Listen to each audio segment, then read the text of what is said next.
મિત્રતા દિવસ friendship day નિમિત્તે વાત કરીએ એક એવા મિત્રોની જેમની દોસ્તી લોકમુખે ચર્ચાય છે। આ મિત્રતા એક વૃદ્ધ અને પોપટ વચ્ચેની છે। જૂનાગઢના કેશોદમાં રહેતા હર્ષુભાઈ ડોબરિયા અને તેમના પરિવારની પક્ષીઓ સાથે અનોખી દોસ્તી છે। લગભગ 28 વર્ષ પહેલા હર્ષુભાઈના મિત્રએ તેમને બાજરીનું ડુંડું આપ્યું હતું। હર્ષુભાઈએ બાજરીના ડુંડા પોતાના ઘર પાસે રાખ્યા અને આ બાજરીના ડુંડાને જોઈ એક પક્ષી એક પોપટ ત્યાં આવવા લાગ્યા અને ત્યારબાદ પોપટ સાથેની મિત્રતાનો સિલસિલો ચાલુ થયો। હર્ષુભાઈએ પોતાના ઘરની ઉપર વધુ પોપટ આવે તે માટે સ્ટેન્ડ બનાવ્યું છે અને તે સ્ટેન્ડની અંદર બાજરીના ડુંડાઓ રાખવામાં આવ્યા છે। આમ પોપટની સંખ્યાઓ વધતી ગઈ। આજે એક બે નહીં પરંતુ 5000થી વધુ પોપટ તેમની મિત્રતાનો આનંદ માણી રહ્યા છે। તો વૃદ્ધનો આ પોપટ પ્રેમ, વૃદ્ધના ઘરે 5000થી પણ વધુ પોપટની અવરજવર થાય છે। તો ફ્રેન્ડશિપ ડે પર આ અનોખી મિત્રતા પણ જો હર્ષુભાઈની પોપટ સાથેની આ મિત્રતા હવે લોકમુખે ચર્ચાઈ રહી છે। પોપટ છે એ આજ 28 વર્ષથી આવે છે। મારો એક્સિડન્ટ થયો એમાં મારો મિત્ર ડુંડાનું બાસકું ભરીને આવ્યો તો અમે પોક પાડીને ખાધો ને પછી વૈધા એ દોરીમાં ટીંગાડ્યા તો 2 પોપટ આવ્યા ને 5 આવ્યા ને 25 આવ્યા ને એમ કરતાં કરતાં વધતા ગયા। પછી અમે ડુંડા લઈને એવું સ્ટેન્ડ બનાવ્યું હતું નાનું એવું। પછી પહેલા વર્ષે અમે 5000ના ડુંડા લીધા। પછી દર વર્ષે પોપટ વધતા ગયા। અત્યારે 8 થી 10000 પોપટ આવે। પક્ષી આવે છે એ અમને બહુ મજા આવે અને આનંદ આવે અને આપણને એમ લાગે કે આપણે ઘરે પ્રભુ પધાર્યા અને આપણે તો ઘરે બહુ આનંદ છે। અમારે એવું છે કે અમને એના વગર હાલે નહીં અને એને પણ અમારા વગર હાલે નહીં। ધારાસભ્ય કૌશિક જૈન દ્વારા 10મા યોજનાકીય સેવા કેમ્પનું સફળતાપૂર્વક આયોજન કરાયું। આ કેમ્પમાં રેશન કાર્ડ, આધાર કાર્ડ સહિતની વિવિધ સરકારી સેવાઓ એક જ સ્થળે ઉપલબ્ધ કરાવવામાં આવી। હજારો લોકોએ આ કેમ્પનો લાભ લીધો। ગરીબ તથા મધ્યમ વર્ગ માટે આ અભિયાન આશીર્વાદ રૂપ સાબિત થયું। છેલ્લા કેટલાય વર્ષોથી દરિયાપુર વિસ્તારમાં આ સેવા કાર્ય ચાલી રહ્યું છે।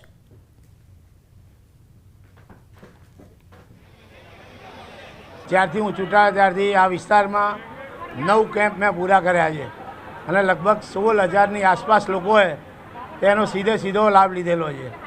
કોઈને આવકના દાખલાની જરૂર હોય તો આવકનો દાખલો નીકળી જાય, કોઈને આયુષ્યમાન કાર્ડની જરૂર હોય તો આયુષ્યમાન કાર્ડ નીકળી જાય, કોઈને ઈ શ્રમ કાર્ડની જરૂર હોય તો ઈ શ્રમ કાર્ડ નીકળી જાય, કોઈને NSF રેશનિંગ કાર્ડ અનાજ ના મળતું હોય તો તેનું અનાજ ચાલુ થઈ જાય। એવા અનેક પ્રકારના 20 પ્રકારની સરકારી યોજનાઓ, કોર્પોરેશનને લગતી, રાજ્ય સરકારને લગતી, કેન્દ્ર સરકારને લગતી યોજનાઓનો લાભ અહીંયા સ્થળ પર જ મળી જાય તેવું। હવે વાત ગરવા ગિરનારની। ચોમાસાની ઋતુમાં કાશ્મીરને પણ ઝાંખો પાડે તેવો ગરવો ગઢ ગિરનાર પર્વત ફરતે વાદળો ઘેરાયા છે તો બીજી તરફ પર્વત પર ઝરમર વરસાદ વચ્ચે પ્રકૃતિનો આનંદ માણી રહ્યા છે સહેલાણીઓ। ગિરનાર પર ભારે વરસાદના લીધે નયનરમ્ય વાતાવરણ જોવા મળ્યું હતું। ગિરનાર રોપવે અને રોપવેની ટ્રોલીના આજુબાજુ પણ વાદળો જ વાદળો જોવા મળે છે। આ નજારો માણવાની સાથે સાથે માં અંબે અને દત્તાત્રેય ભગવાનના દર્શન માટે લાખો લોકો ઉમટી પડે છે। ખાસ કરીને ચોમાસાની ઋતુમાં સહેલાણીઓ ગિરનાર પર્વત પર વધુ આવે છે। અમુક સહેલાણીઓ સીડી ચડીને તો અમુક સહેલાણીઓ રોપવેની મજા માણીને ગિરનાર પર્વત પર પહોંચે છે। કુદરતી વાતાવરણ અને ઝરમર વરસાદનો આનંદ માણવા માટે સહેલાણીઓ ઉમટી પડ્યા છે। ગિરનાર પર જ્યાં જુઓ ત્યાં વાદળો જ વાદળો અને કાશ્મીરને ભૂલાવી દે તેવો નજારો છે। વાતાવરણ લોકોના આકર્ષણનું કેન્દ્ર હાલ બન્યું છે તેમજ માં અંબે અને દત્તાત્રેય ભગવાનના દર્શન કરીને પ્રવાસીઓ અભિભૂત થયા છે। તો ચોમાસામાં ગિરનારનો આ અદ્ભુત નજારો સામે આવ્યો છે, આ ડ્રોન વ્યૂ સામે આવ્યો છે અને લોકોને આ દ્રશ્યો અભિભૂત કરી રહ્યા છે।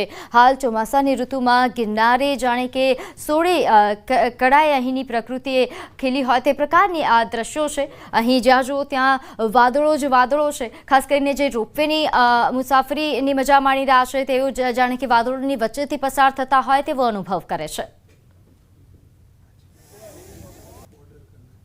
અહીંયાનું વાતાવરણ આજે ચોમાસાના લીધે ખૂબ જ સરસ છે, ખૂબ મજા આવી અને અહીંયા આપણે આવીએ તો આપણે ભૂલી જઈએ કે આમ ઉત્તરાખંડ બાજુ કે કુલ્લુ મનાલી બાજુ જવું જોઈએ, એટલું સરસ વાતાવરણ છે અહીંયાનું। ટૂંકમાં કહું તો મોનસૂન में गिरनार नहीं देखा तो कुछ नहीं देखा।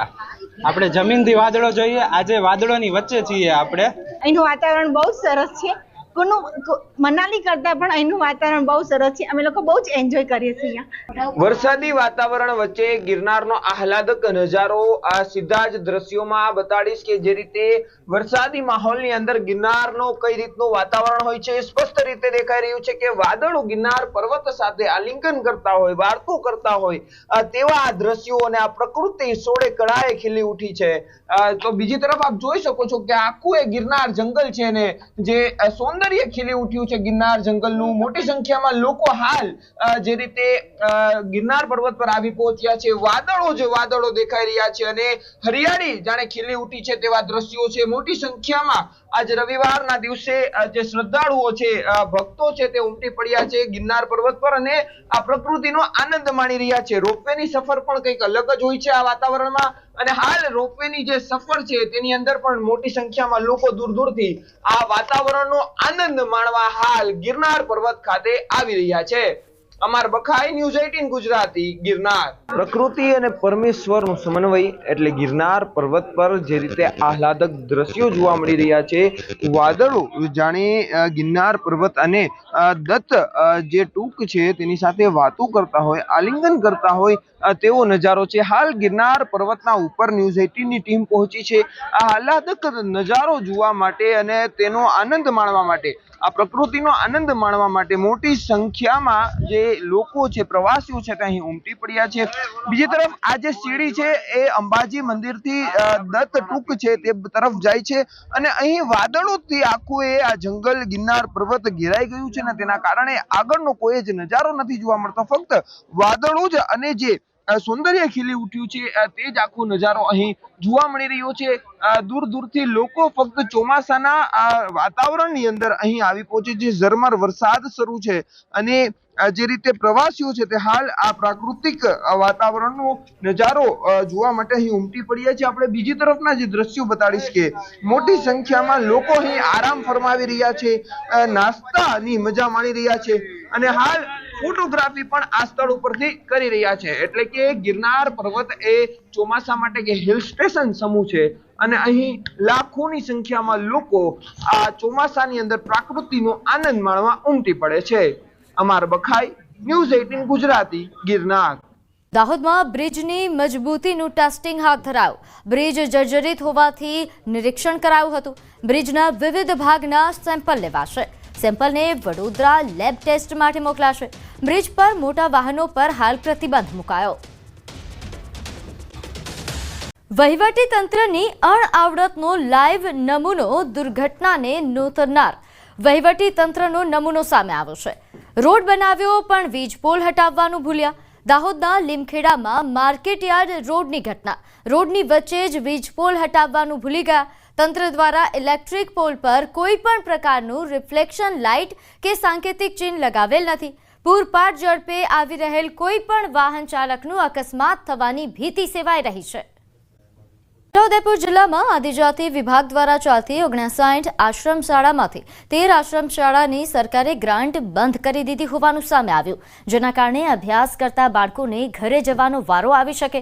ઉલ્લેખનીય છે કે 30 ઓગસ્ટ 2024 તંત્ર દ્વારા આશ્રમની ઓચિંતી મુલાકાત લેવાઈ હતી, જેમાં સામે આવ્યું કે મેનુ પ્રમાણેનું ભોજન નહોતું અપાતું, સ્ટાફને રહેવાની વ્યવસ્થા પણ નહોતી, જે બાબત પૂર્તિ કરતા સંસ્થાના હોદ્દેદારોને જાણ પણ કરાઈ. ત્યારબાદ આ બાબતે આદિજાતિ વિભાગને પત્ર લખીને જાણ કરતા આદિજાતિ વિભાગ દ્વારા રૂનવાડ આશ્રમ શાળાની ગ્રાન્ટ બંધ કરી દેવામાં આવી છે. આશ્રમ શાળાની ગ્રાન્ટ બંધ થયાને 10 માસ વીતી ગયા છે. હવે મુશ્કેલી એ ઊભી થઈ છે કે આશ્રમ શાળાના 460 જેટલા બાળકોને જમાડવા કઈ રીતે?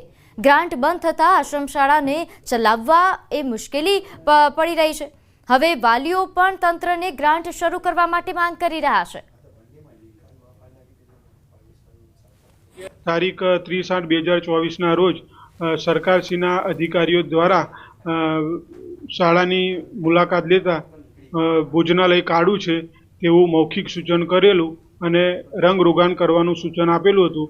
અમે દિન 3માં રંગરોગાન કરી અને ફોટોગ્રાફ્સ અહેવાલ સાથે તારીખ 14/10/2024 રોજ રૂબરૂ ગાંધીનગર સુનાવણીમાં રજૂ કરેલ હતું, પરંતુ આજ દિન સુધી ભોજન બિલના નાણાં ચૂકવવામાં આવતા નથી. એને આજે 10 માસ થયા છતાં બી એનો ઉકેલ આવતો નથી અને આશ્રમ શાળાઓમાં ફક્ત 2160 રૂપિયા નિભાવ ખર્ચ માટે આપવામાં આવે છે, પણ વિકાસ માટે કોઈ ગ્રાન્ટ આપવામાં આવતી નથી અને અહીંયા હમણાં આપેલી નથી.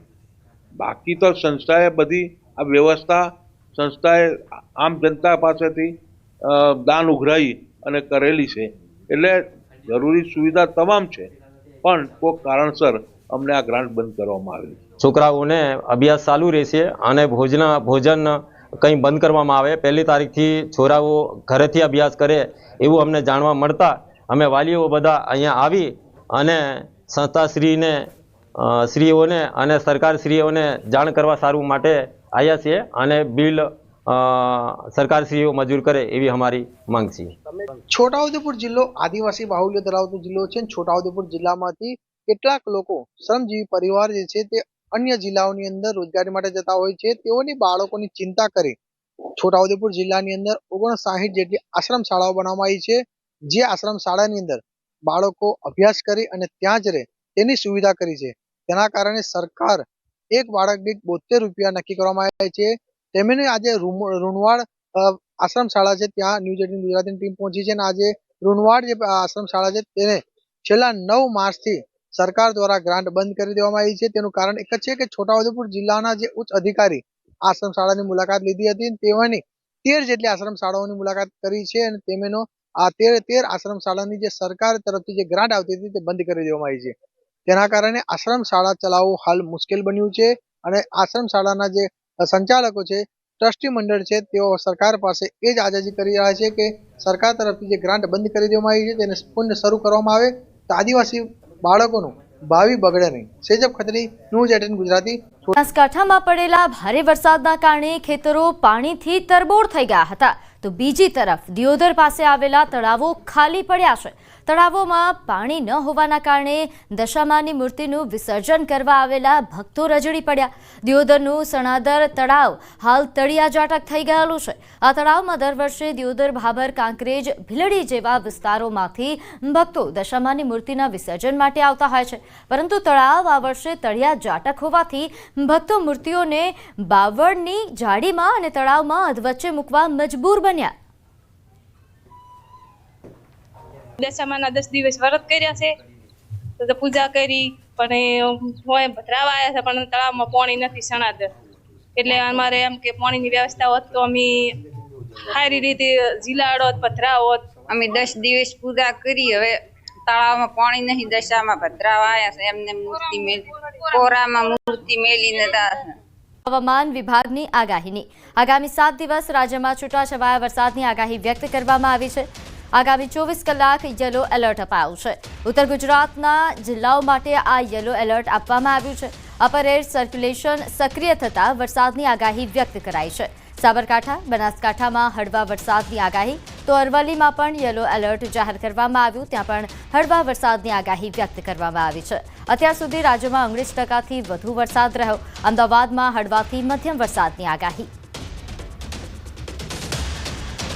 7 दिनों में है light to moderate rain expected है गुजरात में, जिसमें scattered to fairly widespread distribution की उम्मीद है.